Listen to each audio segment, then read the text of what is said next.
Hi friends. Hello. Welcome to Telugu tastes. మనం భోజనాల్లో బాగా ఇష్టంగా తినే దొండకాయ ఫ్రై అండి. ఇంట్లో ఎలా చేసుకోవాలో చూద్దామా? ముందుగా దీనికోసం కడాయి పెట్టుకొని, కడాయిలో ఆయిల్ అయితే వేసుకొని, దీంట్లోకి ఒక గుప్పుడు పల్లీలైతే తీసుకొని బాగా వేగనివ్వాలి. ఈ బాగా వేగిన తర్వాత మనం దీనికి పక్కన తీసుకోవాలి. ఇప్పుడు అదే ఆయిల్‌లో మనం దొండకాయలనైతే వేయించుకోవాలండి.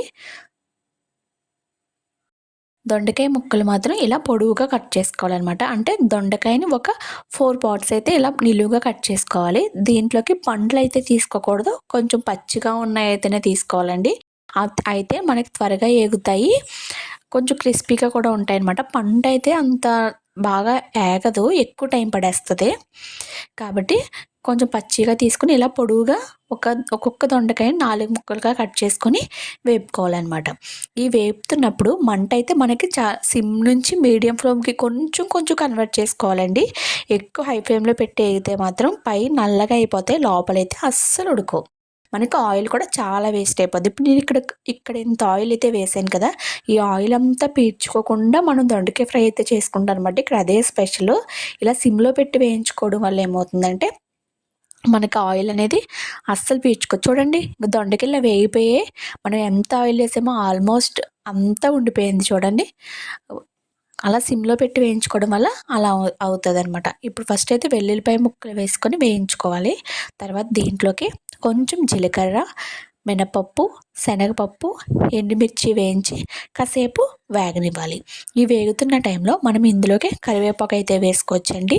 దీంట్లోకి ఇప్పుడు జీడిపప్పు కూడా వేసుకోవచ్చు కావాలంటే. మా ఇంట్లో జీడిపప్పు లేదు. అందుకైతే నేను వేయలేదనమాట. కావాలంటే మీరైతే వేసుకోవచ్చు. ఇప్పుడు ఇలా వేసుకొని బాగా వేగనివ్వాలనమాట. ఇప్పుడు అంతా కార్తీక మాసం కాదు కాబట్టి నేనైతే ఆనియన్ అయితే వేయలేదు. కావాలితే ఈ టైంలోనే ఆనియన్ వేసుకొని ఆనియన్ బాగా వేగనివ్వాలి. లేదంటే వెయిట్ చేయొచ్చు. ఇప్పుడు ఇయన్నీ వేగిన తర్వాత మనం ముందుగా వేయించి పక్కన పెట్టుకున్నాం కదండీ దొండకాయ ముక్కలు. ఆ దొండకాయలు కూడా ఇందులో అయితే యాడ్ చేసేసుకోవాలి. అప్పుడు దొండకాయలు వేగుతున్నప్పుడే మనం లైట్‌గా సాల్ట్ అయితే యాడ్ చేసుకోవాలండి. ఆ సాల్ట్ ఇప్పుడు ఇందులో వేసి వేపిన తర్వాత మనం సాల్ట్ అయితే చూసుకోవాలి. సాల్ట్ సరిపోకపోతే ఇప్పుడైతే మనం సాల్ట్ అయితే యాడ్ చేసుకోవచ్చు.